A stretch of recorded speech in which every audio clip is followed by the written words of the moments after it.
on vit plein de choses difficiles tous. On a tous des choses difficiles à vivre et on a tendance à beaucoup se plaindre de ce qu'on vit.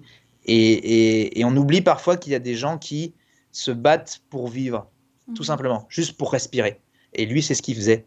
Et donc, il a fini par malheureusement nous quitter il y a 3 ou 4 ans, je pense. J'étais devenu un peu ami avec lui et sa famille, donc depuis, j'ai gardé en contact avec sa famille. Ils ont créé même une association pour aider justement les jeunes qui ont cette maladie à pouvoir réaliser leurs rêves, dont je suis le parrain. Donc c'est une toute petite asso qui malheureusement n'a pas beaucoup d'argent, mais j'essaye de faire en sorte de la mettre en avant.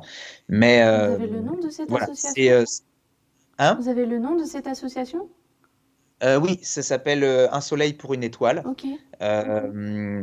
Et par exemple, sur Vidéoléo, je suis sur Vidéoléo pour faire des dédicaces pour les gens. Parfois, s'ils veulent, ils peuvent demander une dédicace vidéo. Et l'argent, s'ils payent, va directement à cette association. Et voilà, donc ce jeune homme s'appelait Nicolas. Et il a changé un peu ma façon de voir les choses. Et il m'a donné une vraie leçon de vie. Et sans Fairy Tail, sans Natsu, je l'aurais pas eu. Donc et quand il nous a quittés, je l'avais rencontré que 2 fois, mais j'ai pleuré beaucoup plus que ce que j'aurais pensé. En fait, je m'y attendais pas. Et voilà, c'est quelqu'un qui est devenu en fait important pour moi. Voilà, je suis devenu son parrain de cœur Non, aussi, c'est un peu sûr, avant qu'il nous après, quitte. quand une personne part comme ça et de voir que bah, ton travail l'a énormément touché et que ça lui a fait du Ça a été- bien avant de malheureusement nous quitter, bah, ça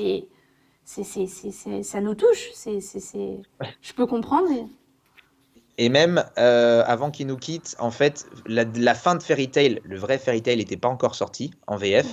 Et comme on sentait qu'il allait bientôt nous quitter, j'ai pu négocier. J'ai demandé au distributeur, à Kana, Home Video à l'époque, s'il pouvait me passer les derniers épisodes pour qu'il les voit Ah, ça avant tout c'est le monde. Donc il génial. a pu les voir en Ah, exclusivité c'est avant tout le génial. monde. Voilà, et puis après, peu de temps après, il nous a quittés. Ok.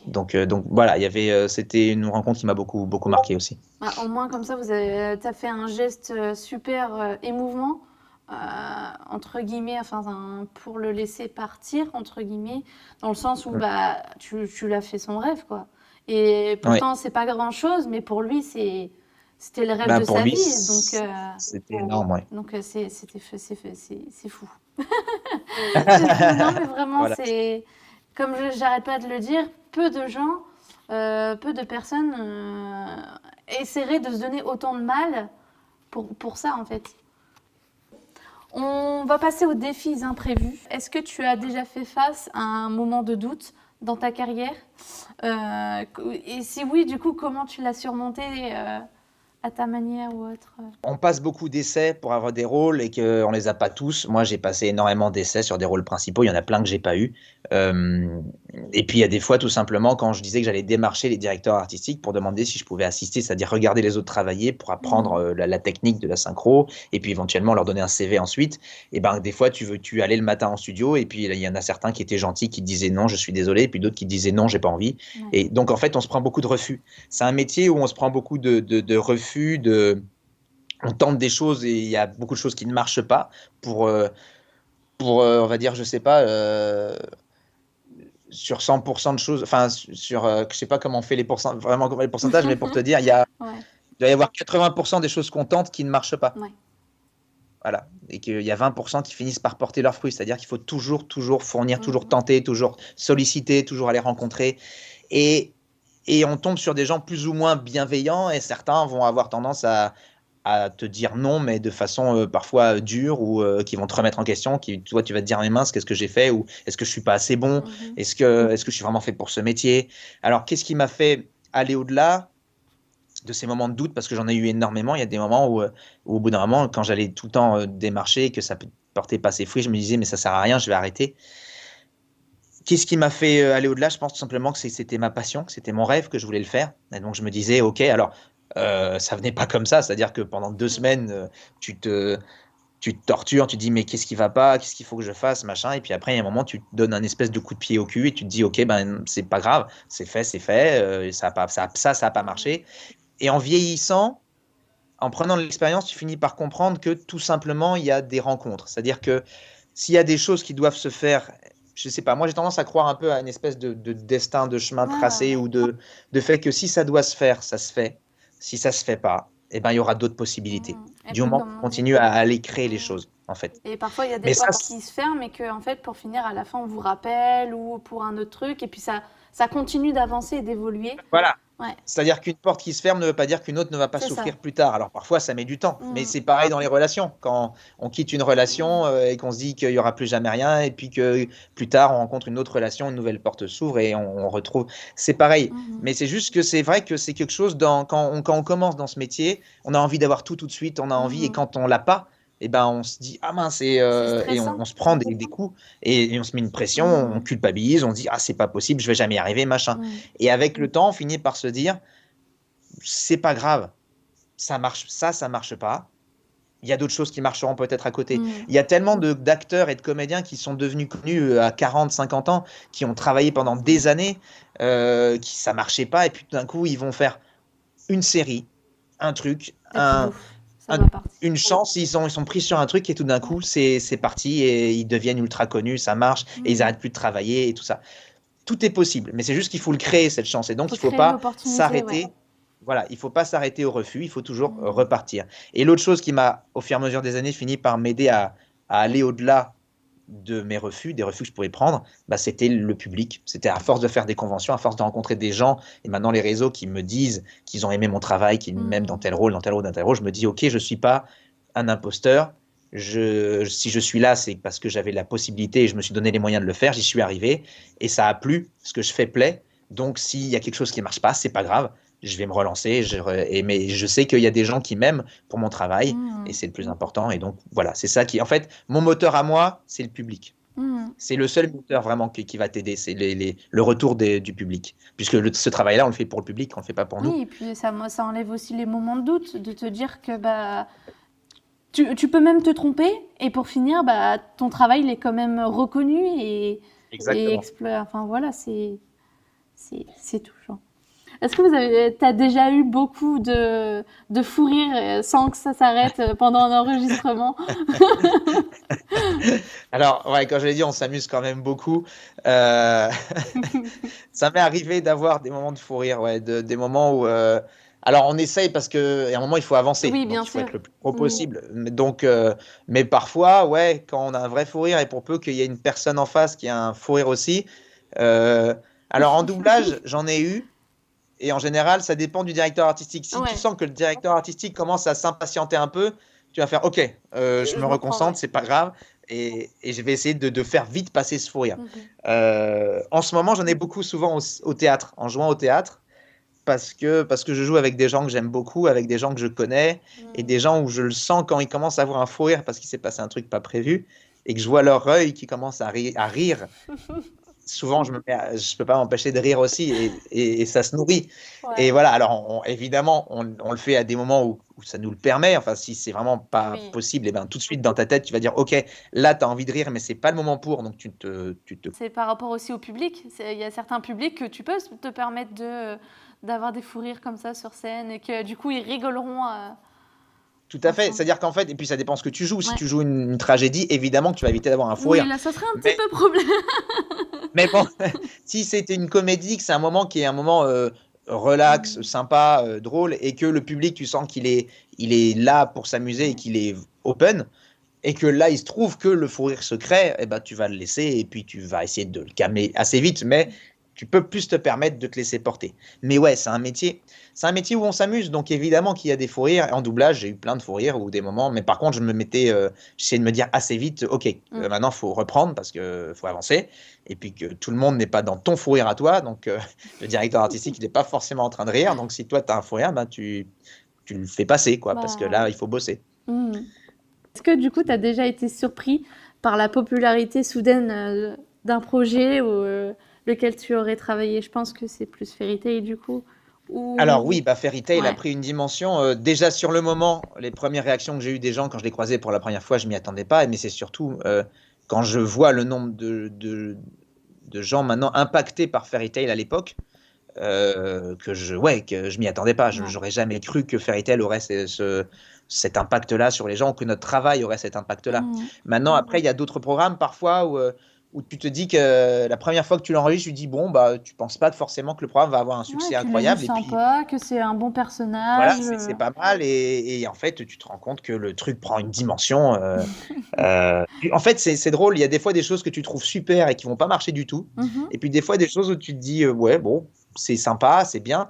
Ou en tout cas, tu te dis pas forcément et que ça prend des dimensions énormes. Tu Ça, tu sais l'avais, jamais ce que va devenir un programme, quoi. t'avais pas ce truc de que ça allait partir loin quand tu l'as doublé Natsu au début? Tu t'es pas dit Euh, alors, la première fois quand on a commencé à doubler Natsu, quand même, si le manga Mhm. était déjà, c'était en 2011 que je l'ai doublé pour la première fois, Mhm. le manga était le deuxième manga le plus vendu après One Piece Ouais. à l'époque. Donc, on savait que c'était un gros truc. Mais si à l'époque, tu m'aurais dit que 14 ans plus tard, je ferais des conventions avec des gens qui viennent me dire t'as marqué ma vie, t'as bercé mon enfance, machin, tout ça, je l'aurais jamais Ouais. cru. J'aurais jamais pensé que notre travail aurait un tel impact. La VF de Fairy Tail a eu un impact incroyable. Objectivement, ça a été, c'est une des VF qui a été les plus encensées et qui est la plus encensée encore. Je reçois très souvent des messages de gens qui me disent j'aime pas le doublage, j'aime pas les VF, mais la VF de Ouais, Fairy c'est Tail, ça. je l'adore. Bah, disons que parfois, généralement, la voix française, elle est mal travaillée ou elle est mal, comment dire, illustrée. Par exemple, la voix, elle est mal accordée au niveau du perso que ça renvoie. Ah, Mais ouais, non, vraiment, c'est exactement ça. Fairy Tail, la voix, bah, elle coorde parfaitement avec le. Bah, comme tu l'as dit, il a la même énergie que toi, donc automatiquement, ça s'est lancé direct. c'est ça. Donc ça a marché et on s'y attendait pas forcément à ce point-là. Ouais. Mhm. Ok.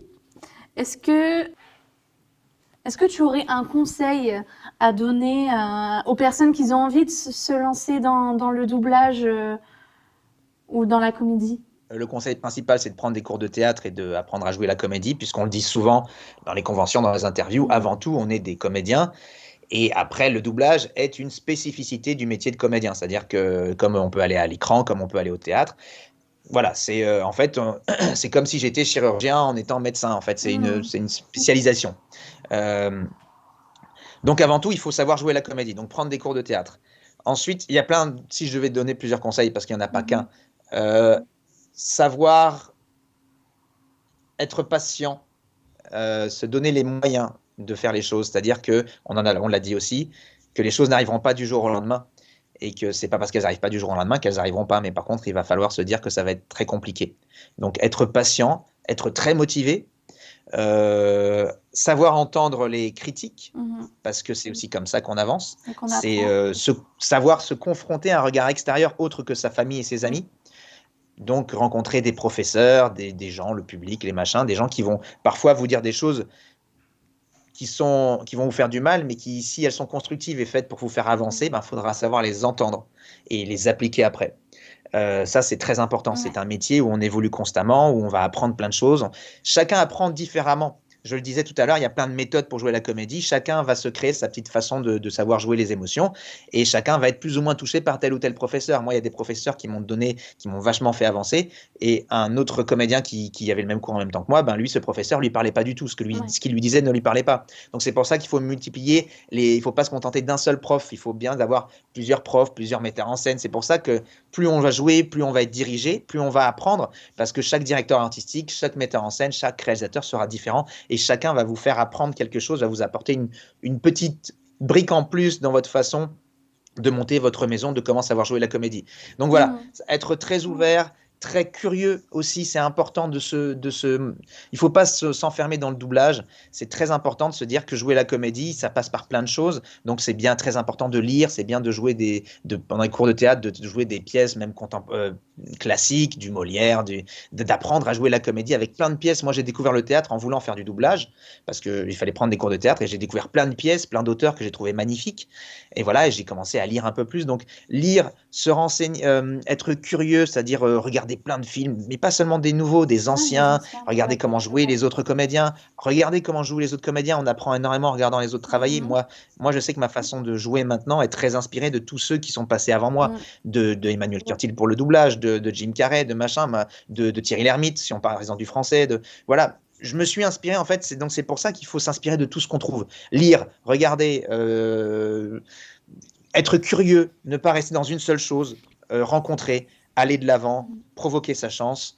Voilà, toujours se relancer, toujours être motivé, être patient et monter à Paris, surtout si vous voulez faire du doublage, parce que malheureusement, quasiment tous les studios d'enregistrement sont à Paris, donc il faut savoir à un moment qu'il va falloir se déraciner. Voilà, globalement, et laisser le temps faire les choses. Si les choses doivent se faire, elles se feront. Mais il faut se donner les moyens de les faire. Et donc, du coup, petit message aux téléspectateurs, si vous voulez voir les comédiens, allez vers Paris.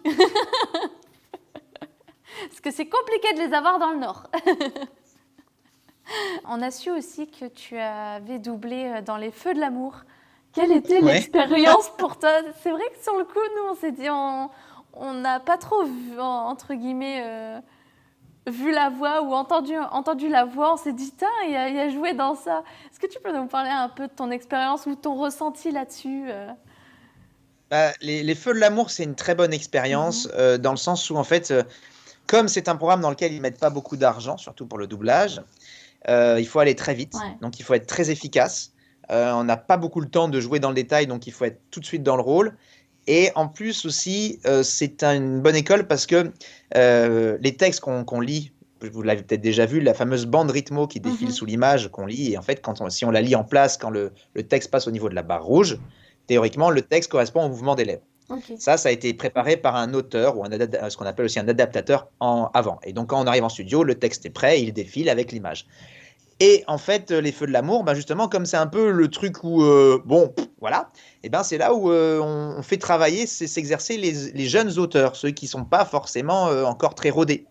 Donc, parfois, on se trouve avec des textes compliqués ou qu'il va falloir retravailler en direct. Et donc qui veulent pas forcément dire grand chose ou qui correspondent pas, ou voilà, et donc il faut être très très efficace. C'est pour ça que ceux qui sont sur Les Feux de l'amour, la majorité du temps, ce sont des cadors du doublage, c'est-à-dire que ce sont ceux qui sont capables de réussir à changer la phrase très vite, à pouvoir aller vite dans l'émotion, devoir se dire ok, alors là c'est pas du tout ce que je dois lire, mais il va falloir que je dise ça tout en restant dans l'émotion du machin. Donc c'est une très très bonne école. Donc Les Feux de l'amour, je l'ai fait pendant 3 ans, je crois, environ 2-3 ans. Ça a été une très très bonne école. En plus, c'est quelque chose que tu doubles toutes les semaines. Toutes les semaines, tu doubles un épisode, même ou 2 ou 3 par semaine. Donc c'est un espèce de rendez-vous. Tu retrouves toujours les mêmes personnes. C'est un truc très convivial. C'est une espèce de famille que tu retrouves régulièrement. C'est en fait Les Feux de l'amour, c'est le CDI du doublage. C'est-à-dire que normalement, on est en CDD, c'est-à-dire qu'on fait un contrat par truc. Et là, Les Feux de l'amour, pendant 2 ans, 3 ans, tu sais que chaque semaine, tu vas avoir un enregistrement. Donc déjà, c'est ça te rassure un peu parce que tu sais jamais quand est-ce que tu vas avoir du travail qui va tomber.